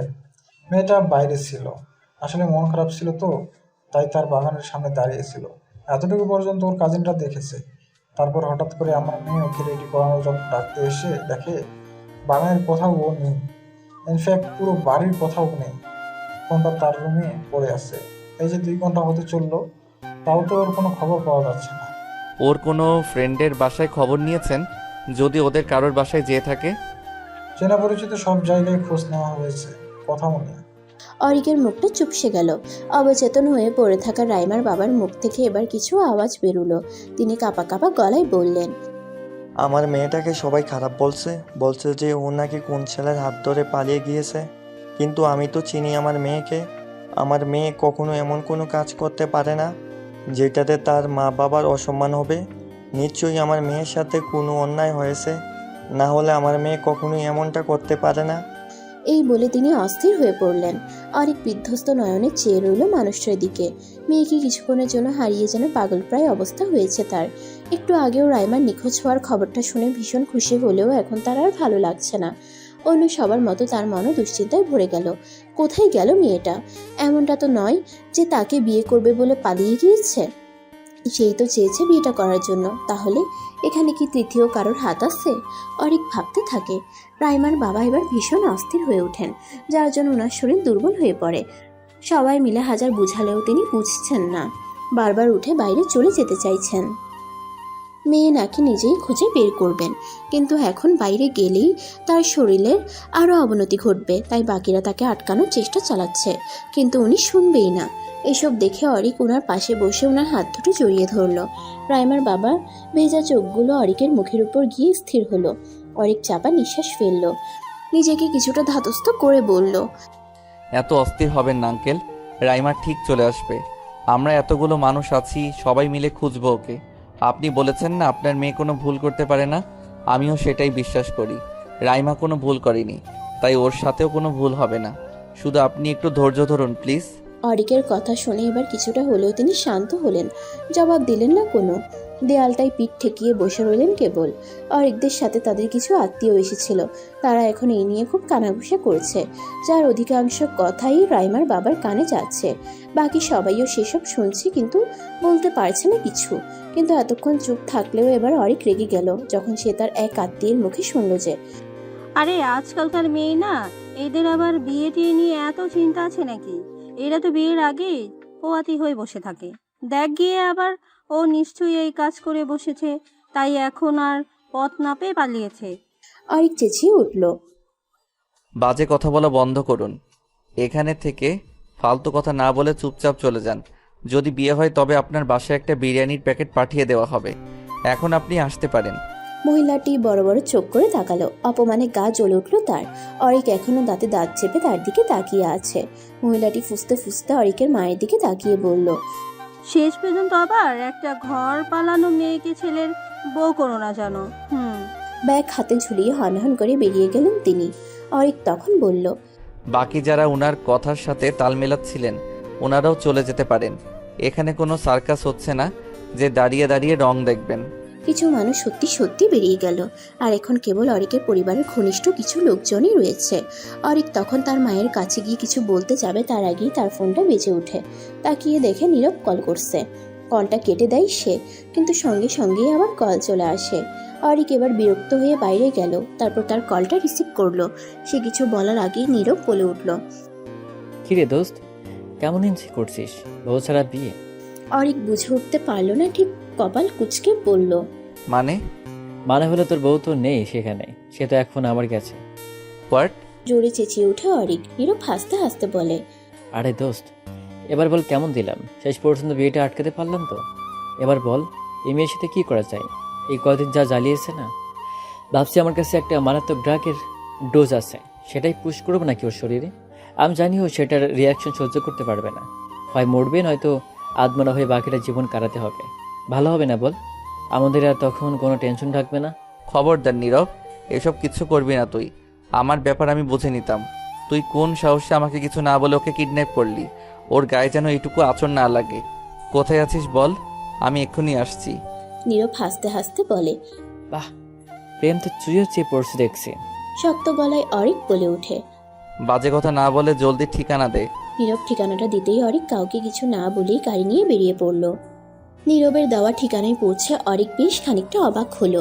এই জায়গাটায় এর আগে কখনো আসেনি সে। মেইন শহর থেকে অনেকটাই ভেতরে। গাড়ি নিয়ে আসতেই অনেকটা সময় লেগেছে। চারপাশে আর তেমন কোনো বিল্ডিং দেখা যাচ্ছে না। রাস্তাঘাটও বেশ শুনশান। গাড়ি থেকে নেমেই অরিক নীরবকে কল করলো। কিরে, চলে এসেছিস? হ্যাঁ, কোথায় তুই? তুই যেখানে থেমেছিস সেখান থেকে ডানে একটা রাস্তা গিয়েছে দেখ। সে রাস্তা দিয়ে কিছুটা পথ আগলেই একটা পুরাতন ভাঙা বিল্ডিং দেখতে পারবি। আমি সেখানেই আছি, চলে আয়।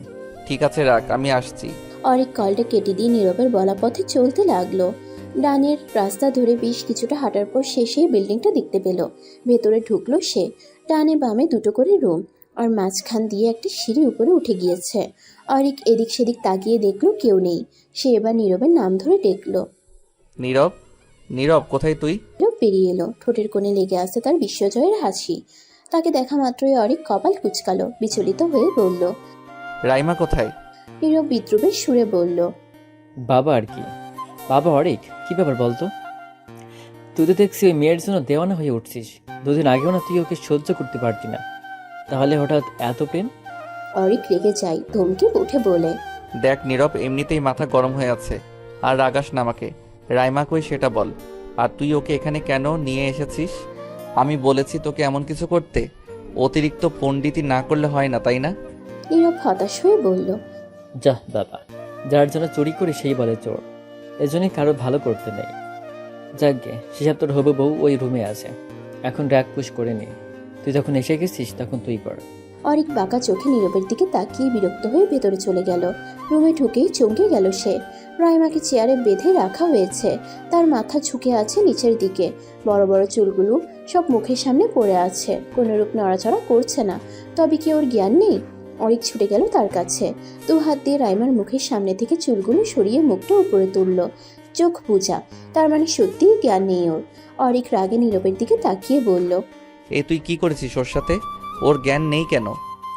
আরে ব্রো চিল, আনার সময় রুমাল চেপে সেন্সলেস করেছিলাম, তাই এখনও ওর জ্ঞান ফেরেনি। এতে করে ভালোই হয়েছে। জ্ঞান থাকলে কি আর ওকে এভাবে আটকে রাখা যেত? যে মেয়ে, বাবারে বাবা। অরিকের রাগটা যেন আরো বেড়ে গেল। সে জোরে চেঁচিয়ে উঠল। তোকে বলেছি আমি এত কিছু করতে? শালা, সবসময় অতিরিক্ত করিস। ওইদিকে ওর মা বাবার কি অবস্থা জানিস? এখন ওর জ্ঞান ফিরবে কখন কে জানে। অরিকের এহেন ব্যবহার নীরবের মোটেও ভালো লাগেনি। সে তো ভেবেছিল তার এই কাজে অরিক খুব খুশি হবে, কারণ সে তো চেয়েছিল বিয়েটা না করার জন্য। তাহলে এখন আবার এভাবে রিয়েক্ট করছে কেন? নীরব কিছুক্ষণ বিরক্ত হয়ে দাঁড়িয়ে রইল। তারপর সে তার পকেট থেকে একটা ইঞ্জেকশন বের করে অরিকের কাছে গিয়ে বলল, নে দোস্ত, এটা ওর শরীরে পুশ কর। মায়েটা মরে গেলে শাস্তি। তোর আর আমার দুজনের বিপদ শেষ। বল শেষ হবে? এমনিতেই এক ঝামেলায় ফেসে গেছি, তুমি এখন আসছো আরেক ঝামেলা লাগাতে। এতদিন ছিলাম ধর্ষক, এখন আবার খুনি হব। শালা, যা ভাগ এখান থেকে। অরিক ক্রোধ নিয়ে কথাগুলো বলল। নীরব কিছুটা রাগী গলায় বলল, আরে তুই বুঝতে পারছিস না কেন? এই মেয়ে বেঁচে থাকলেও আমাদের মরতে হবে। তোর কি মনে হয় এই মেয়ে আমাদের ফাঁসিতে না ঝুলিয়ে ছাড়বে? জীবনেও ছাড়বে না। তাই সময় থাকতে মেয়েটার একটা ব্যবস্থা করে ফেল। আর তুই যদি না পারিস, শর্ত হবে, আমি ওকে ইঞ্জেকশনটা দিয়ে দিচ্ছি। নীরব এগিয়ে আসতেই অরিক তার থেকে টান মেরে ইঞ্জেকশনটা নিয়ে দূরে ছুঁড়ে মারে। নীরব এতে খুব রেগে যায়। কি করলে তুই এটা? তুই জানিস ওইটা একটা দাম কত? না, জানি না, আর জানতেও চাই না। আমি না করার পরে তুই কোন সাহসে ওকে ইঞ্জেকশন দিতে যাচ্ছিলি? আমি না করেছি মানে না। খবরদার আমার কথার উপরে যাবি তো। অরিকের কথায় নীরব এবার অনেক বেশি ক্ষেপে গেল। কড়া গলায় বলল, হ্যাঁ, সবসময় আমাকেই তোর কথা শুনে চলতে হবে, আর তুই জীবনেই আমার কথা শুনবি না। সেদিন আমি না করেছিলাম না, এই মেয়েটার সাথে এমন করিস না। সেদিনও তুই আমার কথা শুনিস না।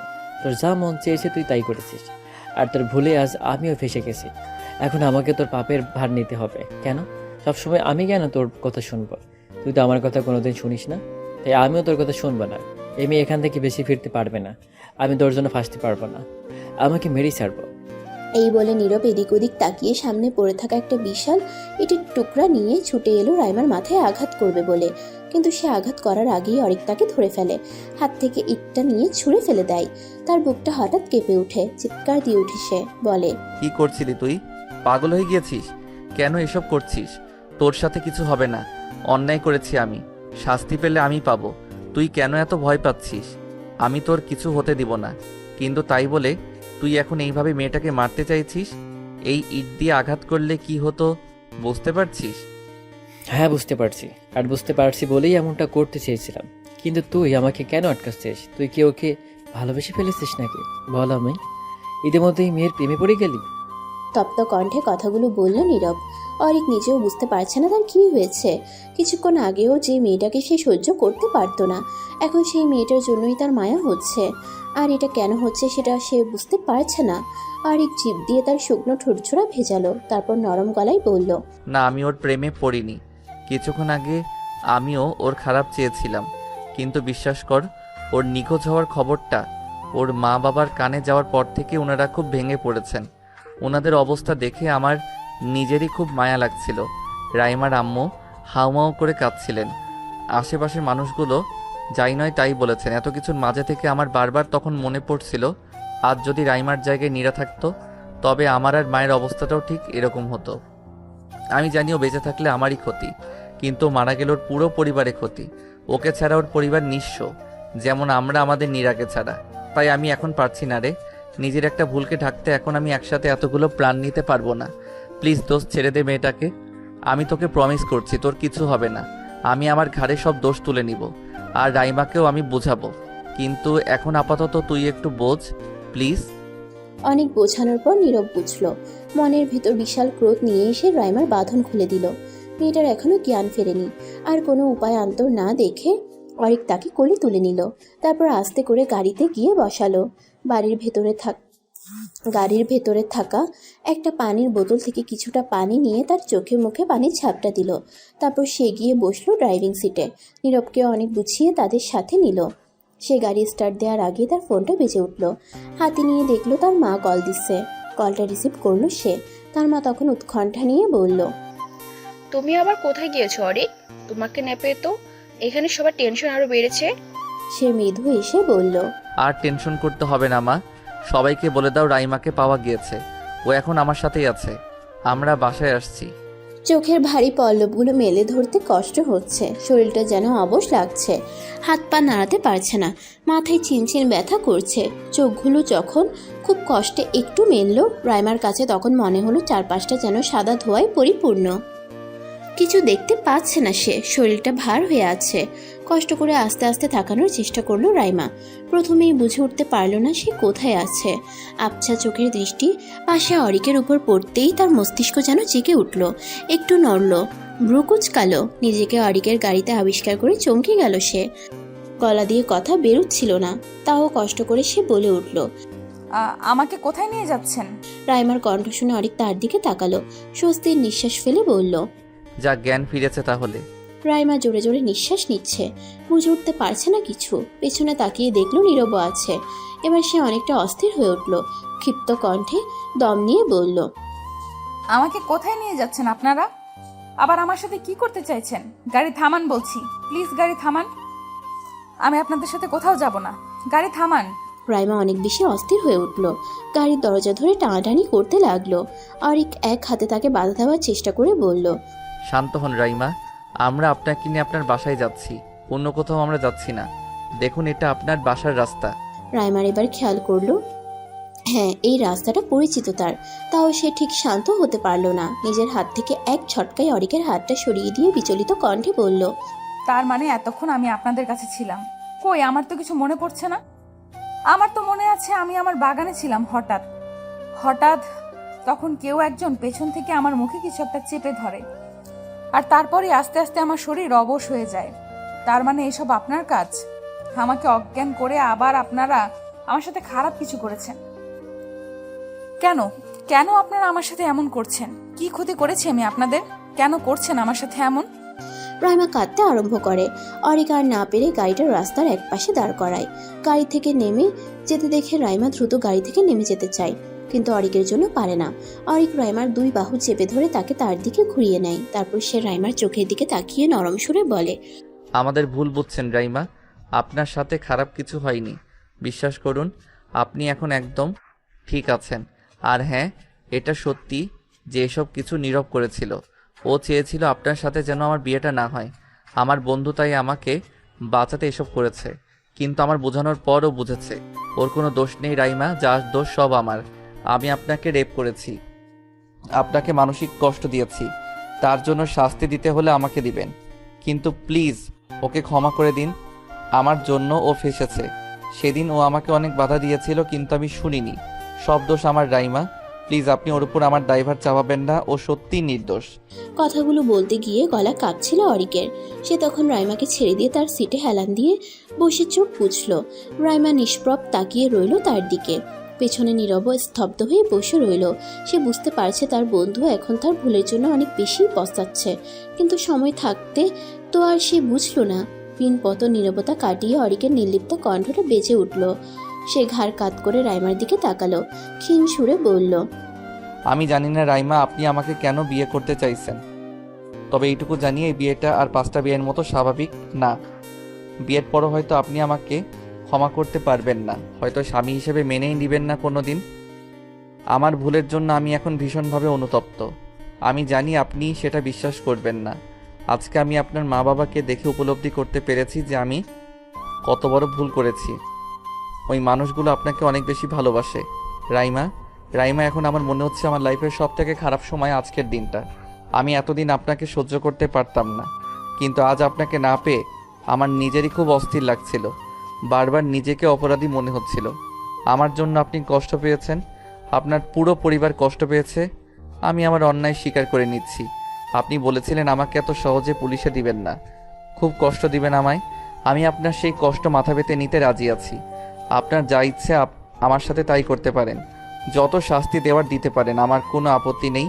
তবে শুধু একটাই চাওয়া, এসবের মধ্যে নীরবকে আনবেন না। আর বাড়িতে গিয়ে প্লিজ কাউকে বলবেন না যে নীরব আপনাকে কিডন্যাপ করেছিল। এটা আপনার কাছে আমার অনুরোধ, প্লিজ রাইমা। অরিকের চোখগুলো ছলছল করছে। রাইমা তার চোখের দিকে তাকিয়ে চোখ নামিয়ে ফেলল। সে কিছু বুঝতে পারছে না সে কি বলবে, কোনটা ন্যায় কোনটা অন্যায় সেটা এই মুহূর্তে তার মাথায় কাজ করছে না। কি করবে সে? ক্ষমা করে দিবে? ক্ষমা করা যায় এদের? যদি আবার একই কাজ করে বসে, যদি ভুলে যায় এসব, তখন তখন কি করবে সে? রাইমার প্রচণ্ড মাথা ব্যথা করে। সে জোরে জোরে নিঃশ্বাস নিয়ে সিটে হেলান দিয়ে বসে ক্লান্ত কণ্ঠে বলে, আমার খুব শরীর খারাপ লাগছে, আমাকে বাসায় নিয়ে চলুন প্লিজ। অরিক আর কিছু বলল না। গাড়ি স্টার্ট দিয়ে আবার তাদের গন্তব্যের পথে রওনা দিল। রাইমাকে ধরে আস্তে আস্তে বাসার ভেতরে নিয়ে গেল অরিক। তাকে দেখা মাত্রই বাড়ির সবাই ছুটে এলো তার কাছে। তার মা বাবা তাকে বুকে জড়িয়ে নিল। চোখে মুখে তার অনেক চুমু খেলো, যেন তারা আবার তাদের প্রাণ ফিরে পেয়েছেন। রাইমার মা এখনো কেঁদে চলেছে।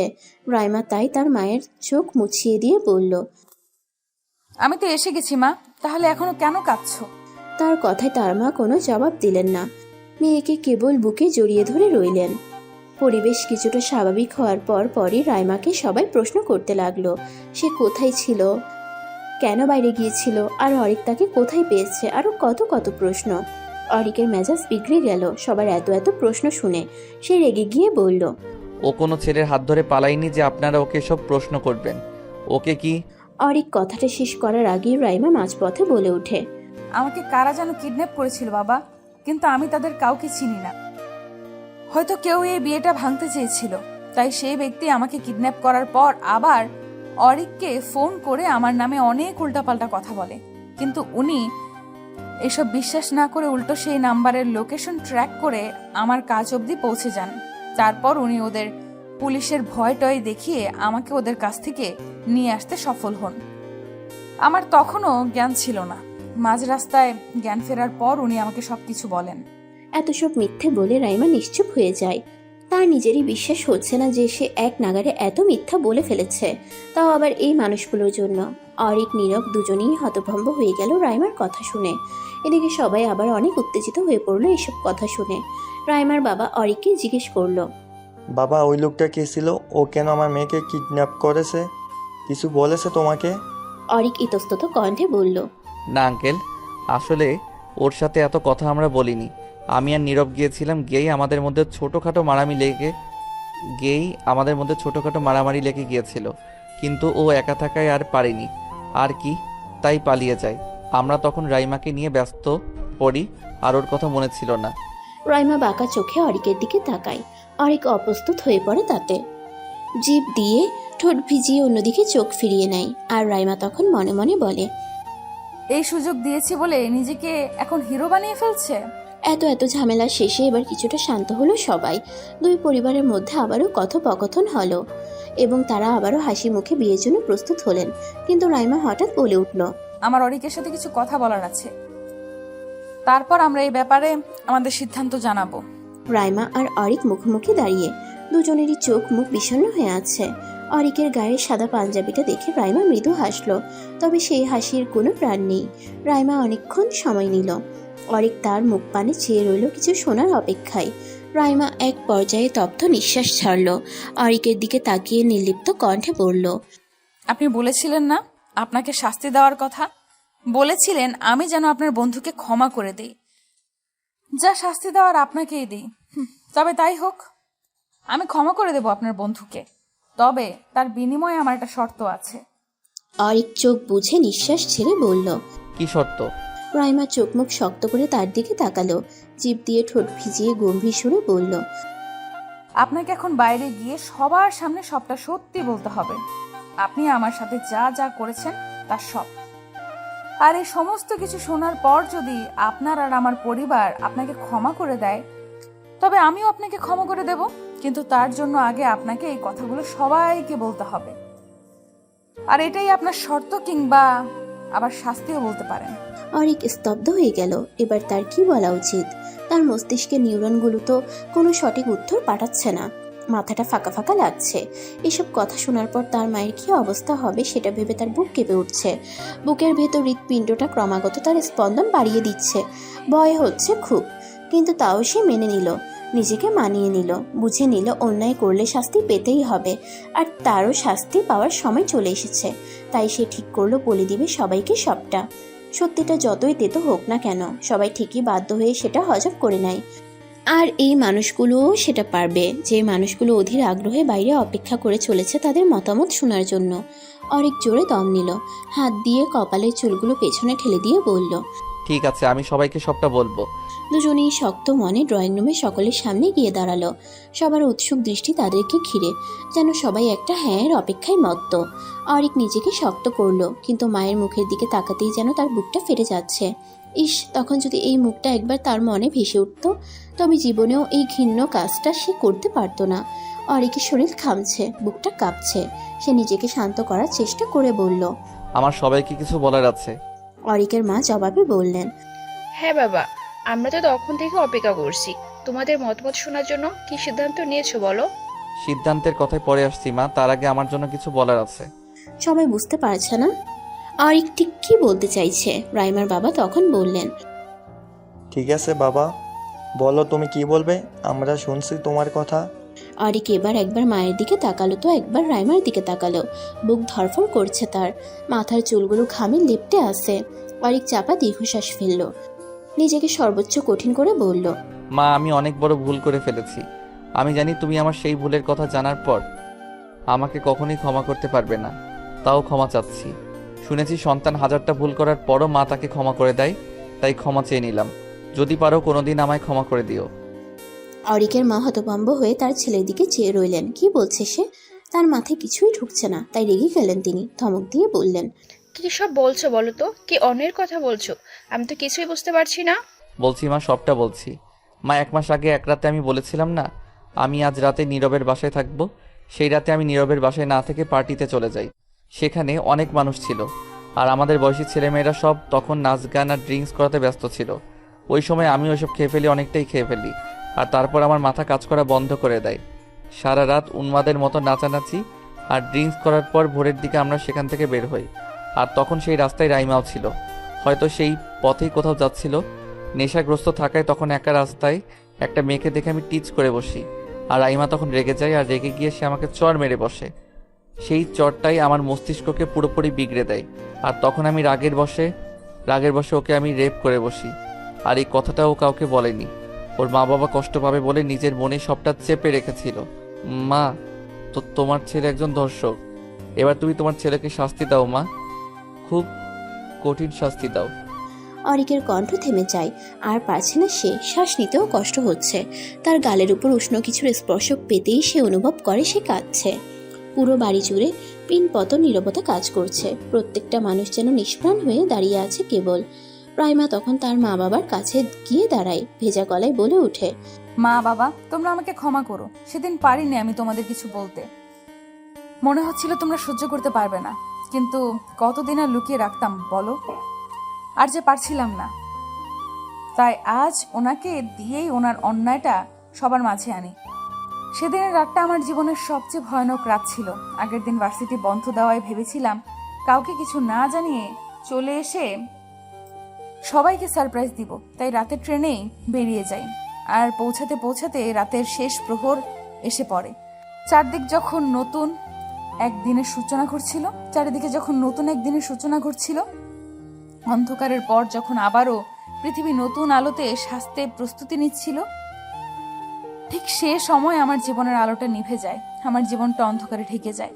আমি কখনো ভাবিও নি মা বাবাকে সারপ্রাইজ দিতে এসে আমার জীবনের এত বড় সারপ্রাইজ ঘটে যাবে। আমি ওই রাতটা কখনো ভুলতে পারবো না। তবে আমি তোমাদের জন্য জীবনের এই কালো অধ্যায়টাকে সাথে নিয়ে এগিয়ে যেতে পারবো। এবার তোমরাই সিদ্ধান্ত নাও, আমার এখন কি করা উচিত। নিস্তব্ধতার বুক ছিঁড়ে রাইমার মায়ের গগন বিদারী কান্নার শব্দ শোনা গেল।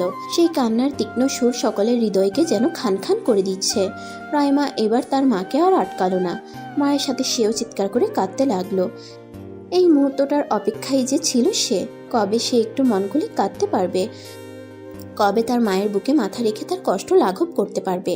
এবার শান্তি পাচ্ছে সে, ভীষণ শান্তি। রাইমার পরিবারের সবার চোখ থেকে সমান তালে জল পড়ছে। তারা যেন এখনো বিশ্বাস করতে পারছে না কিছু, এত কিছু হয়ে গেল এই মেয়েটার সাথে, অথচ তারা কেউ কিছুই বুঝলো না। নিজেদের বোকামিতে নিজেরাই এখন মাথা চাপড়াচ্ছে। রাইমার মামা চাচারা রেগে গিয়ে অরিককে মারতে পর্যন্ত গিয়েছিলেন, কিন্তু রাইমা বাধা দেওয়ায় আর পারেননি। অরিক এখন স্তব্ধ হয়ে দাঁড়িয়ে আছে। ওইদিকে লিমা সোভান কাপা কাপা হাতে তার ফোনটা হাতে নিলেন। তারপর কার একটা নাম্বারে কল করে বললেন, আমার ছেলে একজন ধর্ষক, আপনারা এসে তাকে গ্রেপ্তার করুন। আমি আমার ছেলের সই জায়গায় আছি, আপনারা প্লিজ চলে আসুন। সবার আর বুঝতে বাকি ছিল না তিনি কাকে কল দিয়েছেন। সকলেই এবার শান্ত হয়। অরিকের মা বোন নীরব হয়ে বসে আছে। তারা আজ থেকে এক ধর্ষকের মা আর বোন। কথাটা ভাবতেই কলিজা কেঁপে উঠল তাদের। তাও একটা টু শব্দ করলো না কেউ। অরিক এক পলক মায়ের দিকে তাকিয়ে আবার চোখ নামিয়ে ফেলল। তার মনে হলো সে আর তার এই মুখ কোনোদিন মাকে দেখাতে পারবে না। পুলিশ এলো, তদন্ত করলো অনেক। অরিক আবারও তার শব্দ স্বীকার করলো। মায়ের সামনে তার ছেলেকে গ্রেফতার করে নিয়ে যাওয়া হলো। ছেলের বিয়েতে এসেছিল এক বুক আনন্দ নিয়ে, সেই আনন্দ এখন বিষাদে পরিণত হলো।